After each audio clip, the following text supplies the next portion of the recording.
Joining us today. I'm going to start us off with just a little bit of background about the stream bank repair program for South Carolina, and Katie's really going to get into the nuts and bolts of it. Really we started having some interest in a program like this because we realized there was a pretty big disconnect between what people think a stream should look like and what a stream should look like and the characteristics it should have so that it's performing like a stream should. So if you look at these streams, both are serving the basic function of a stream. They're moving water and they're moving sediment, but they're obviously completely different. And the fact that the one on the right has a lot more ecosystem services to offer, a lot more habitat to offer, it's just going to function overall better. And so we really want people to start to think about streams that look natural, like the one on the right. We get a lot of talk about bugs and snakes and kind of like a fear of nature that we really just want people to get over, just for the better of our watersheds, because they do realize there's water quality issues. So we think this is a really good step in the right direction to help solve those water quality issues.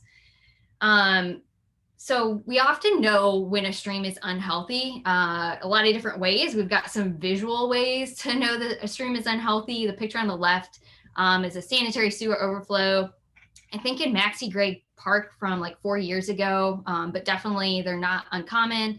I'm sure most of you saw that there was a pretty big spill on the lower Saluda River last week because of some clogged pipes. So obviously we see something like that with manhole covers being blown off and toilet paper on the ground. We know that that bacteria level is probably pretty high. We also have some really great groups out there that are keeping us healthy, especially during those high recreational months during the summer. Hopefully a lot of you follow that Midlands Rivers Coalition that runs that howsmyscriver.org website with that weekly bacterial testing to see if you need to be kayaking or swimming in the river or not. We can look to DHEC. We can look at what's called the 303D list. So that's showing impairments throughout the state based on, whether these waterways are meeting water quality standards for recreational contact. So most recently, we've had 720 streams impaired with over 1,200 impairments. And so I'll go over some of those top impairments, and I'm sure most of you on this call are familiar with it. So I'll be brief. Bacteria is a pretty big issue. I know the city, the county does a lot of great pet waste campaigns, just trying to get people to pick up their pet waste. That lower left picture is from a billboard that Carolina Clear, through Clemson Extension ran, I guess, a couple years ago now, just trying to get across the message that you can make a difference by picking up after your pet. I think Carmen, you mentioned a lot of development in the area. So, throughout the state, the more development we have, the less wildlife habitat we have. And as those wildlife become concentrated in certain areas, that is reflected in bacteria levels in our waterways. And of course, we've got some aging infrastructure that really take a hit during these extreme storm events, like I mentioned earlier. And it's hot in the middle of South Carolina, so that really impacts some of our recreational activities. I have an old black dog, and it impacts her recreational activities as well. So it's really important to keep these waterways clean, to keep us happy too. There was another impairment for macroinvertebrates. If you guys don't know what macroinvertebrates are, you should, because I gave a talk on it last summer through Gills Creek. So maybe they have a recording they can share. But Katie and I like to talk about macroinvertebrates a lot. They're basically the larval or nymph stage of a lot of insects we see flying around, like mayflies and dragonflies. So they're going to spend several years of their life in the stream and emerge really just to eat and reproduce, and that is it. So they're really reflective of what's going on in the waterways. They're really important. Without them, we can't keep our streams flowing really. So when stuff like leaf litter hits a stream, it's processed by these macroinvertebrates and broken down, and it keeps that stream functioning. They serve as energy sources for both in-stream organisms and out-of-stream organisms. So you can see here, a spider has strategically placed its spider web right near a dock. I think this is Lake Greenwood, and it's caught a lot of mayflies emerging as adults. So very critical in the food web as well. They're impacted by issues like excess sediment. It clogs up their habitat. It can be abrasive to their gills, just like it would to fish gills. A lot of them can't do all that well in low dissolved oxygen levels or unstable beds. So when you get a lot of sediment, there's not stable habitat, and they really like that stable habitat. And on dissolved oxygen, definitely a big driver of in-stream processes and aquatic organism metabolism, whether it's fish or those macroinvertebrates.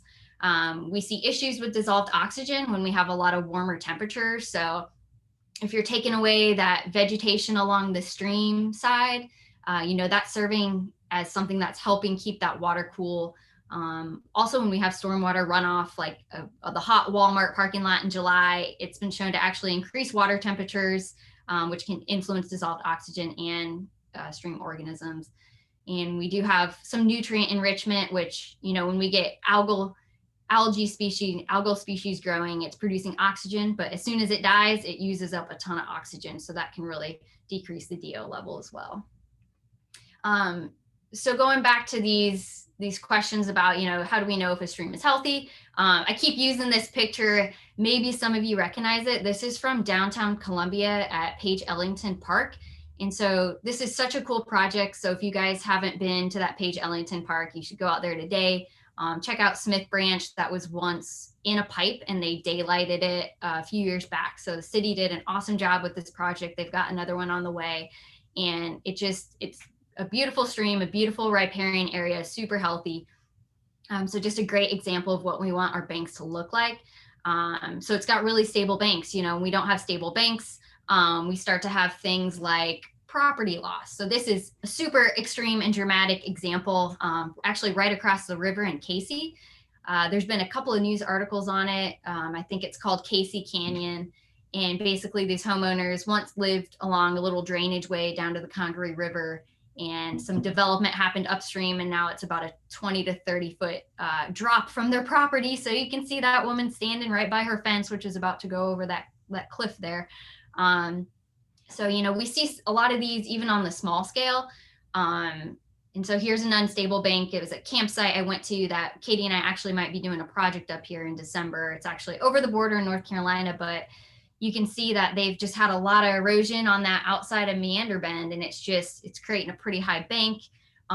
Property loss, it's obviously not that safe, and it doesn't look that great either. And so I went there again not too long ago, and their upstream neighbor had taken down some vegetation, and so it just exacerbates that issue. And that's definitely not uncommon that we get those calls about my neighbor did this or that, and now this is happening on my property.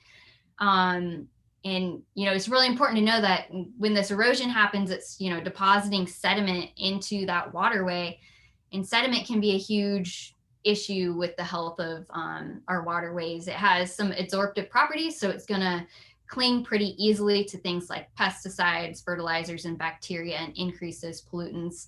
It can also absorb sunlight, so you're warming the water. It's abrasive, again, like I mentioned, so a lot of issues with sediment. So really keeping those stable banks from eroding is important.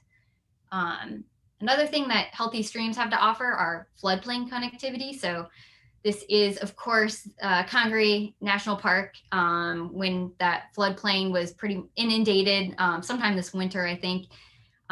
So allowing that connectivity to occur, you're slowing down water because it's not just channelizing through the stream and, creating flooding downstream. You're allowing some recharge with groundwater and some nutrient exchange on the floodplain that some wildlife depend on. So, and this is, we don't need these really incised banks that just are, you can imagine no water in any event is going to breach that floodplain, which means it's just going to dig down into that stream more and more and be a problem for whoever's downstream. We also like to see habitat diversity in our streams. So when you have that riparian streamside vegetation, it's dropping in a lot of leaf litter, a lot of twigs and logs, debris like that, and it's serving as habitat for organisms, whether that's macroinvertebrates or larval fish. A lot of macroinvertebrates depend on that as food sources. Like I mentioned earlier, we've got a certain classification called shredders of these aquatic insects that love the leaf litter. They shred it down to finer particles. It passes downstream and something else is going to use it. So really essential we have that type of roughage in the stream. It's going to decrease water velocity.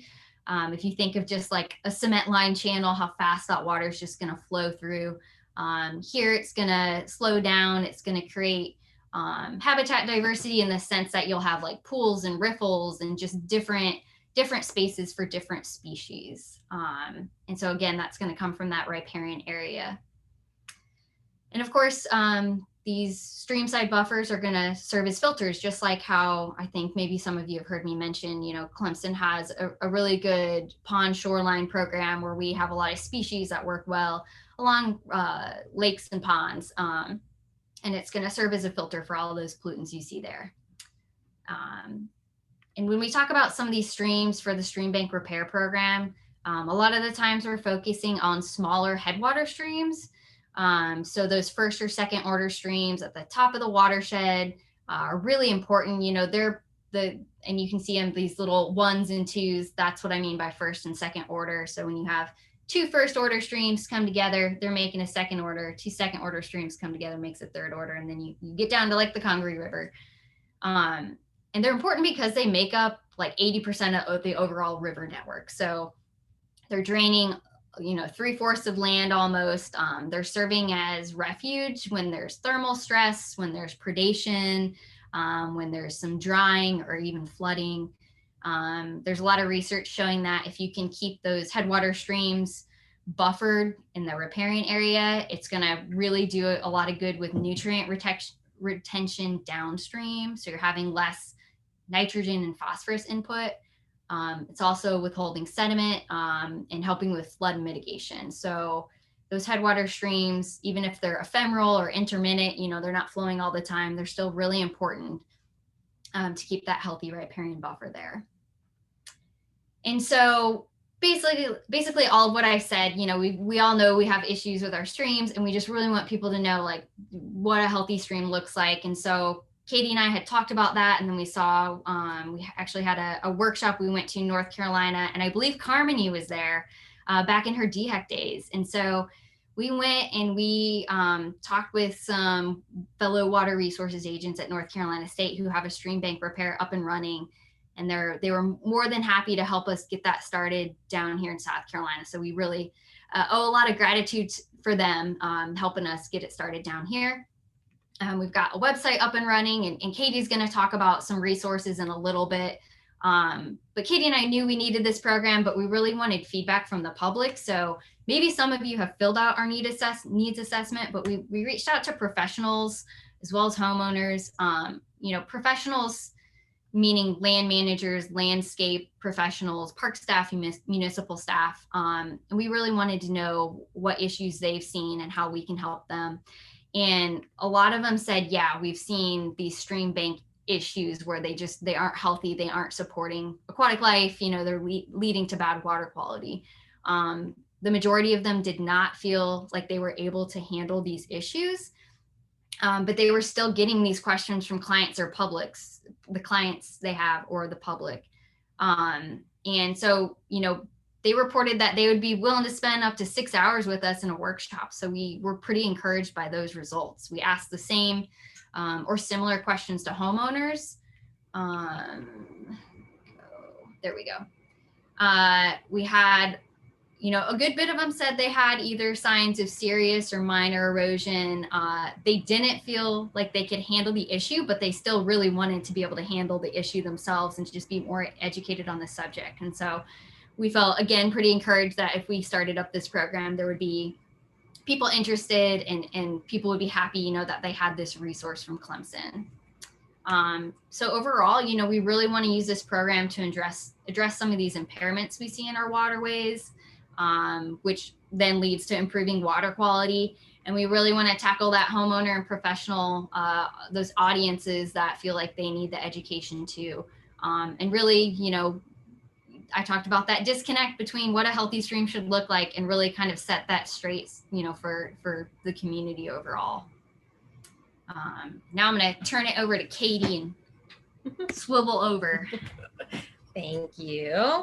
So I think Karen did a really good job of setting up, showing us that there's definitely a need for this stream bank repair program in South Carolina, and there's a demand both from property owners and professionals. So I'm going to walk us through some of the basics of stream bank repair and the practices that we teach in our workshops and our manual, which I'm going to talk more about later. We're very excited about our manual.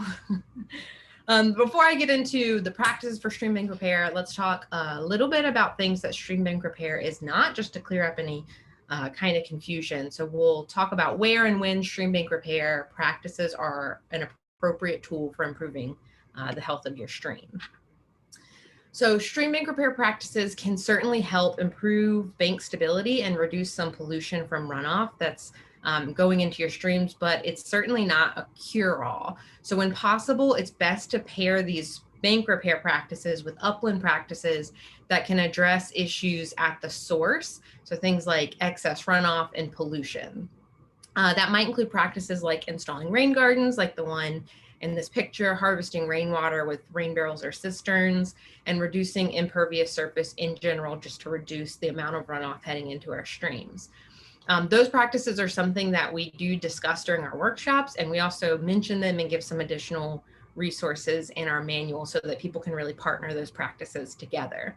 We have written a manual and it is currently out, and I'll talk a little bit more about it when I get to the end and talk about the website, because it's available for download there. So the more that you can reduce runoff, the more likely your stream bank repair practices are to succeed, because you're reducing the amount you're asking those practices to do if you can partner them with other helpful practices along the way. But of course, your stream is also receiving inputs from upstream, where you have little or often no control over how much water is coming down your stream.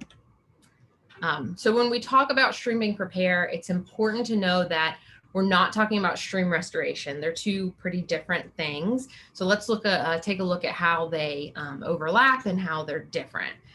Both stream bank repair and stream restoration can provide you with things like bank stabilization, habitat enhancements, and reduction of pollution by creating a more healthy buffer along the edges of your stream. And both involve a certain amount of caring for your riparian area and buffers along the stream. So that encourages things like floodplain connectivity and more stable banks.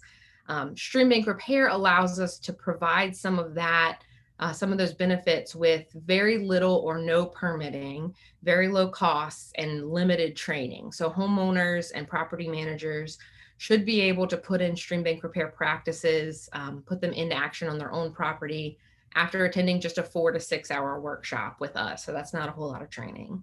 All of that's possible because stream bank repair practices stay outside of the stream channel. So they're less technical than what's involved with a full stream restoration, and they don't require things like an engineer or very complicated permits. More severely impaired streams that are seeing really large inputs and like really rising in levels and seeing a lot more water coming through after storm events are going to require a full stream restoration. So that's going to require trained professionals, a longer timeline, more permitting, and a much higher price tag because they involve major construction. Stream restoration is not limited to the stream banks like our practices are. You can go into the channel and you can include complicated practices like in-stream structures, realigning your channels, and removing things like dams if you need to, as long as you get the proper permits and you have the properly trained professionals to do that. But again, that's going to come with a higher price tag and certainly a longer timeline.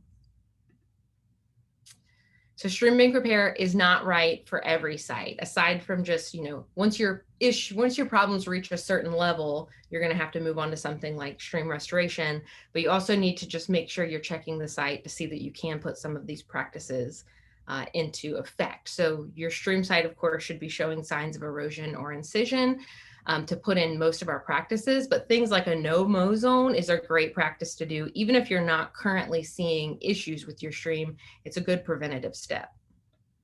So ideally we target first or second order streams like Karen mentioned. I think you've already seen a very similar diagram to this. So those first and second order streams are your headwater streams that are a little bit smaller. They're not going to be generally as flashy, so you're not going to see really large rises in water level or really high flows after rain events, hopefully, because they don't have as much input as those third and fourth order streams. So super urban areas aren't always great candidates just because flow is so high after rain events because we have so much impervious surface, and they can put your stream bank repair practices at risk of failing. So stream bank repair is definitely not the same at every site. The more Karen and I do this, the more we see that every site is definitely not the same. And there's a lot of kind of range and things that can go wrong. And there's a lot of people out there that are looking for solutions and they don't necessarily have the means to do a full restoration or like armor their banks and things like that. So we try to modify our approach as much as we can to help people and meet them where they're at. So ideally what we want to do, and I'll go over this in more detail in a moment, but we generally try to pull the banks back to a more gentle slope. We install erosion control matting and native plants, including shrubs. And the shrubs are an important part of that because they're going to have more extensive root systems and kind of stick around more long-term to provide long-term stability. So at some sites, you might not be able to really do any of those practices. You might be limited to something like just a no mow zone.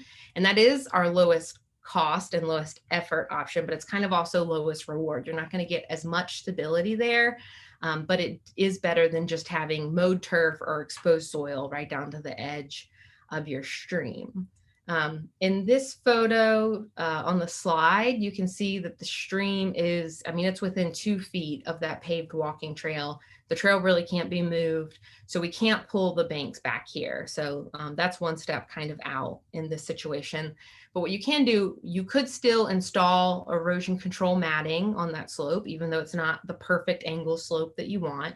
And then you can certainly still install Livestakes, which we'll talk more about what those are, but install native plants just on the bank that already exists, and that's still going to provide you with some stability. And it's certainly better than doing nothing and just leaving that sediment exposed. And in the long run, it's going to protect the walking trail that's there because it's not going to allow the bank to keep eroding and encroach on the walking trail.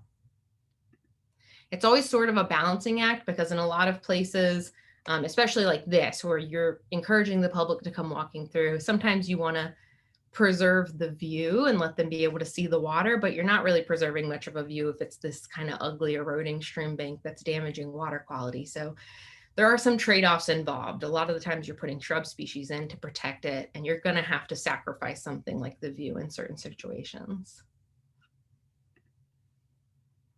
Okay, so we've talked about what stream bank repair isn't and where it's appropriate. So let's take a look at the actual practices involved in a stream bank repair. Okay, so this consists of several practices. It does not include work in the stream channel, and it doesn't alter the flow of the stream. So all of these practices are restricted to the banks of the stream or above the ordinary high water mark. And the ordinary high water mark is a line along the bank established by fluctuations of the water, and it can be indicated by changes in things like soil, vegetation, or debris or wreck left behind. So generally work below the ordinary high water mark is going to require additional permitting through Army Corps of Engineers or DHEC. There are some nationwide permits that cover any activities throughout the nation, and all of the practices we talk about in stream bank repair are covered by a nationwide permit. So you don't have to apply for a permit, you just have to make sure that your activities are falling within one of those nationwide permits that's already issued to the whole country. So we generally start by pulling back the banks to ideally a 3-to-1 slope. Sometimes if that's not possible, you could do something like a 2-to-1 slope, but just making that slope more gentle. To calculate a 3-to-1 slope, you would measure the height from the ordinary high water mark to the top of the bank. So that's indicated here by the yellow line. And then you multiply that number by 3, and that's the distance you want to pull the bank back to, indicated by the blue line here. So your new slope when you pull that bank back will be the red line. You need to make sure before you get into this, you need to take these measurements and make sure there aren't things like permanent structures, trees, roads, or walking paths in the way of where you want to pull it back to. And like I said, you can alter the degree of that slope if you need to, if there's a house or something close by. And one thing we've kind of learned along the way too is when you're thinking about trees being in the way, it's not just the trunk of the tree that you don't want to fall within that range. You also want to make sure you're not extensively damaging the tree roots. So you really need to look at the drip line of the tree and make sure you're not digging up sediment that's going to impact the tree roots, because that tree is providing some stability already. So of course you don't want to damage the health of the tree. But even if you can't pull the bank back, you can still employ these other practices. If you do pull the bank back, it's important to secure the soil quickly. So we generally spread a native seed mix that will grow well in the area. So a riparian mix, or if there's a lot of shade, we want to look for one that's tolerant of shade.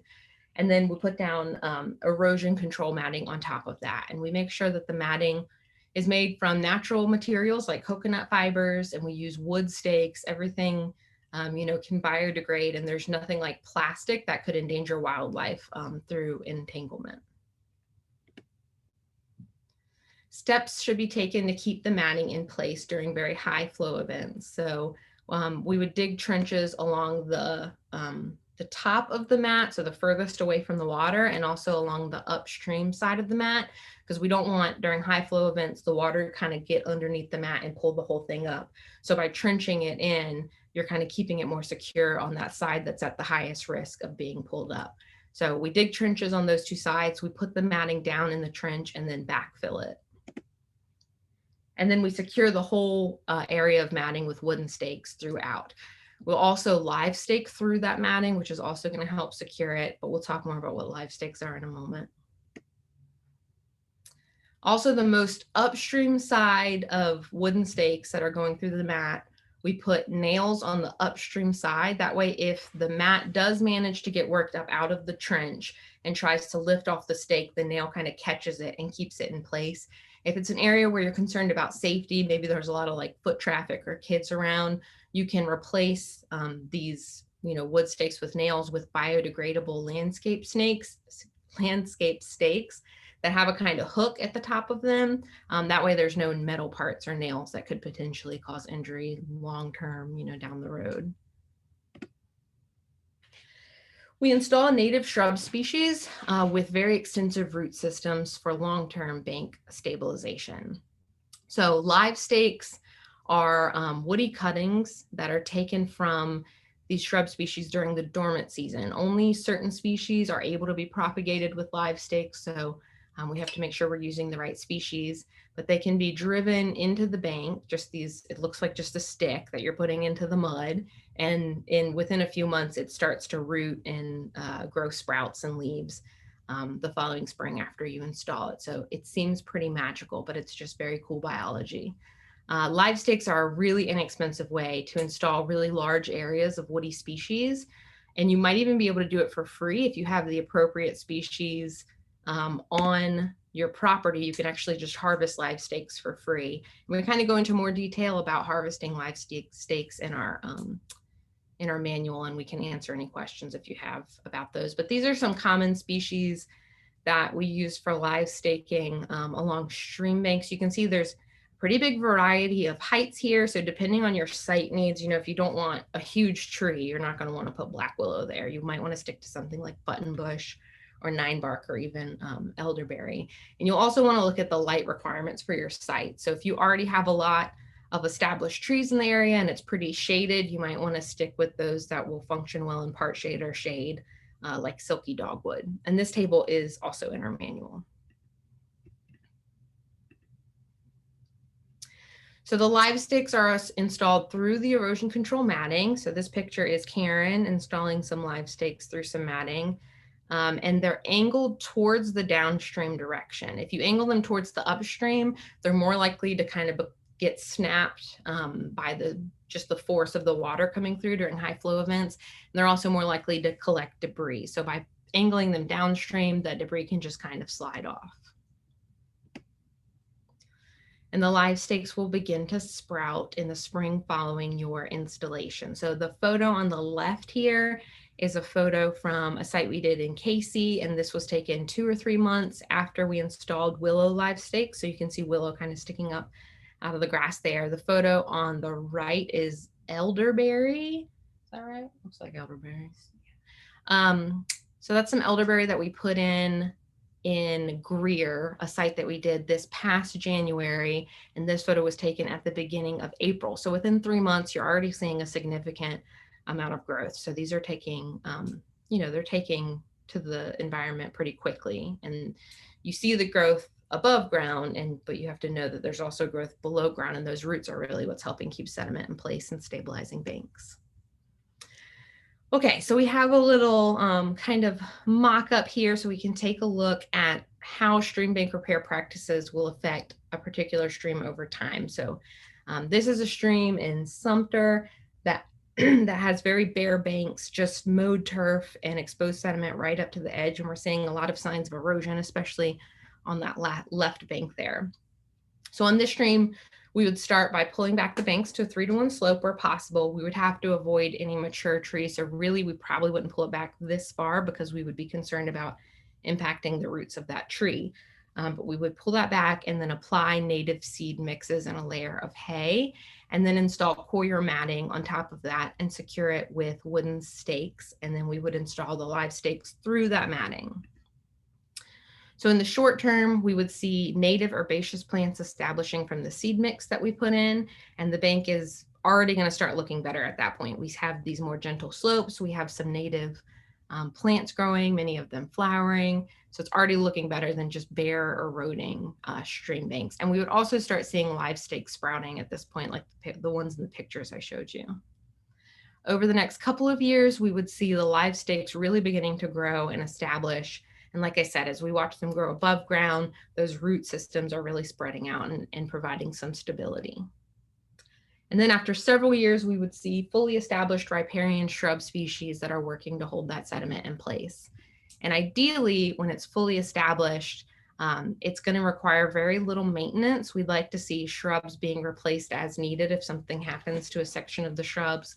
And then we'd also like to see people extending the buffer over time to include multiple layers like herbaceous shrub and tree species. So you really have an interwoven network of roots providing a lot of stability to your banks. One of the issues we sometimes run into here is concerns about aesthetic. I kind of alluded to this earlier, and it's also a common issue that we see when we discuss pond shorelines. Some property owners, they want to see manicured turf grass right down to the water's edge, and that's because, they paid to be on waterfront property and they want to see the water. But unfortunately, mowed grass is not conducive really to healthy pond banks, and it's certainly not conducive to healthy stream banks where the water's moving a lot more quickly. So you have to kind of make a trade-off. And a few things that might convince homeowners to change their streamside practices might be the idea that they're keeping the stream healthy. So they're really providing a service to the local community and keeping the stream that they might want to swim or fish in healthy. They're stopping property loss, which means dollar signs. They're saving, you're losing money when your property is sloughing off into a stream. And they can also select buffer plants that are aesthetically pleasing or provide some benefit that they're looking for. So something like silky dogwood is going to have some nice flowers, or buttonbush has some really interesting flowers, so that it can actually provide an interest point on their property, as well as being functional. And in truth, we think that a planted, healthy looking stream bank looks much nicer than bare eroding stream banks anyways. So this is still a relatively new program, but we've been working to install demonstration sites across the state.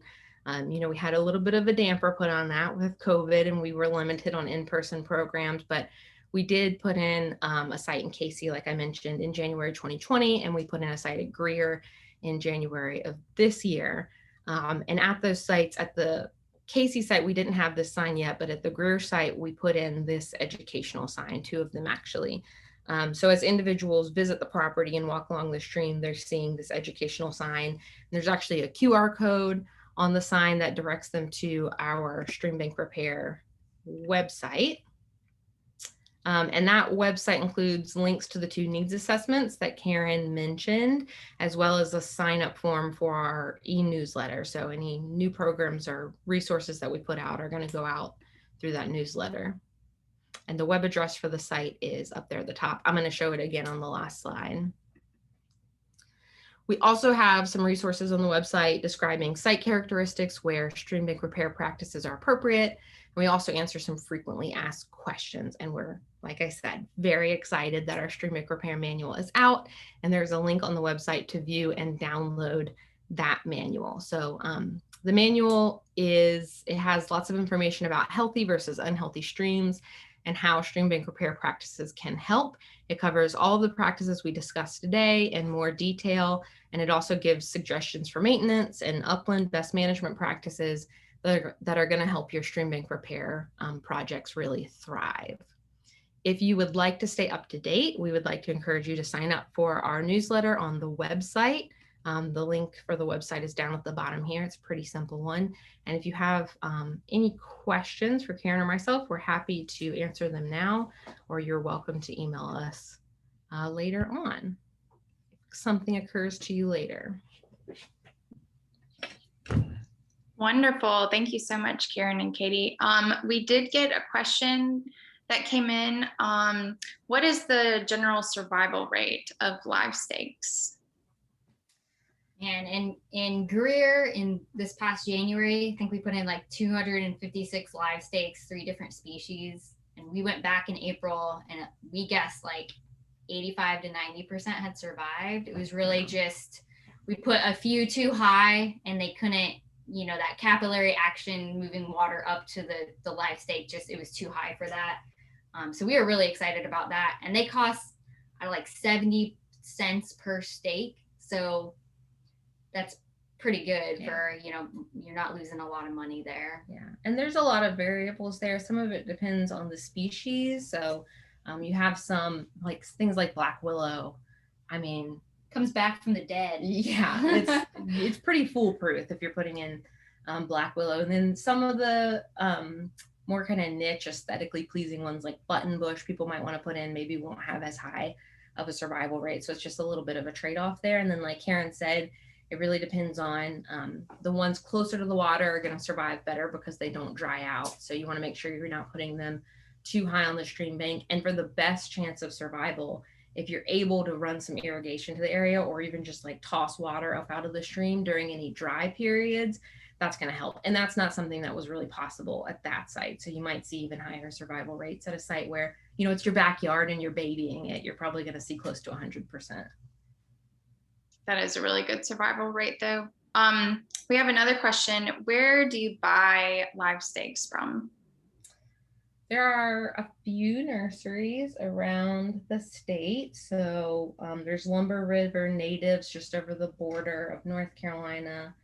The Mellow Marsh. They do a lot of native plants out of North Carolina. They're relatively inexpensive. The cost, you see the cost increase when you're like, oh, can you ship me this bundle of sticks, basically, and then it gets pricey. Yeah. So go pick them up if you can. Yeah, pick them up if you can. Make a mountain adventure out of it. Yeah. And I think there's probably some upstate South Carolina places that might have them. We'll have to send those to you.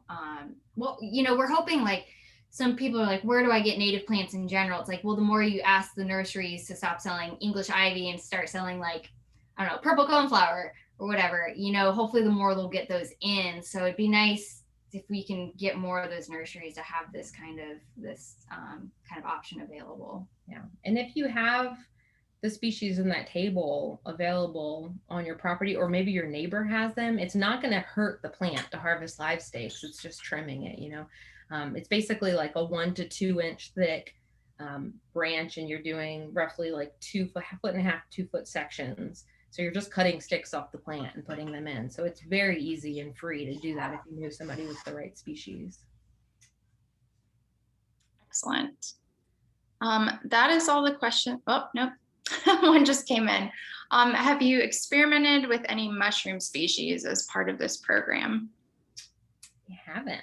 That's an interesting question because we've partnered with Upstate Forever on some of these upstate programs, and they had previously written a grant and they talked about using mushrooms for site stabilization, but then they had some staff turnover, and so, you know, we didn't go that direction. But I mean, if that's like methods, those are methods elsewhere, that'd be interesting to see kind of how that works. Yeah, send us whatever links you have about it. We'd love to learn and include it if it's feasible. Yeah, Ben.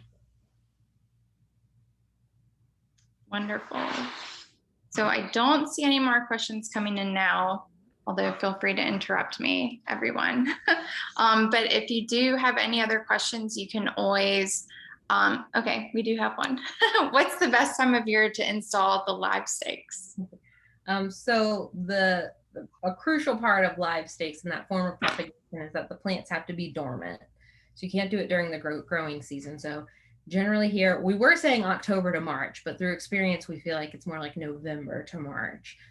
Whenever the plant becomes dormant, you can harvest Livestakes. And really, we feel like the closer you kind of get to March, the better, because that's less time that those Livestakes are sitting out on their own, potentially drying out. So if you can do it like January, we've had really good success with that. And, you know, one of our biggest, goals for this program is to keep it really affordable and pretty simple so that property owners and managers can really go out and do this themselves and see success and not have to have a huge high price tag or get scared off by permits. So. Yeah. And we've talked to DHEC and the Army Corps and some floodplain managers about this program.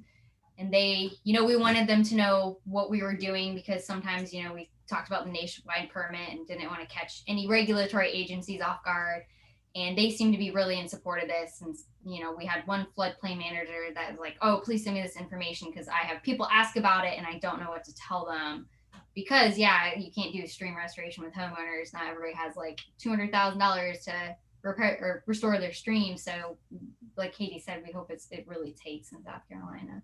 And there are other options. You can put potted plants and plugs and other things in if you really want to do this outside of the dormant season. But a big reason we stuck kind of the dormant season is Livestakes is because they're just so easy and so cheap. But you do have other options if you want to add variety to the species you're putting in. You can put in some container plants and things as well. That is great. And I really like how you said to ask your local garden supply centers about natives, because hopefully that will encourage them to supply them more often. And then 2, that you can get your own clippings from native plants in your yard or your neighbors or anywhere. That's definitely the cheapest way to do it and definitely easy. So that's awesome. So it looks like we don't have any more questions at this time, but of course, Katie and Karen both supplied their information. So you guys feel free to reach out to them. And I looked up the website and it does have the manual and a whole lot of really good information there. So definitely be sure to check that out. So thank you so much, Karen and Katie, for this. It's definitely been very informative and it definitely makes it sound like it's pretty easy to do this in your own backyard, which is really nice because I know everyone's always wanting to find a way that they can make an easy impact on water quality and our ecosystem's health. So this is just great. And thank you so much to everybody who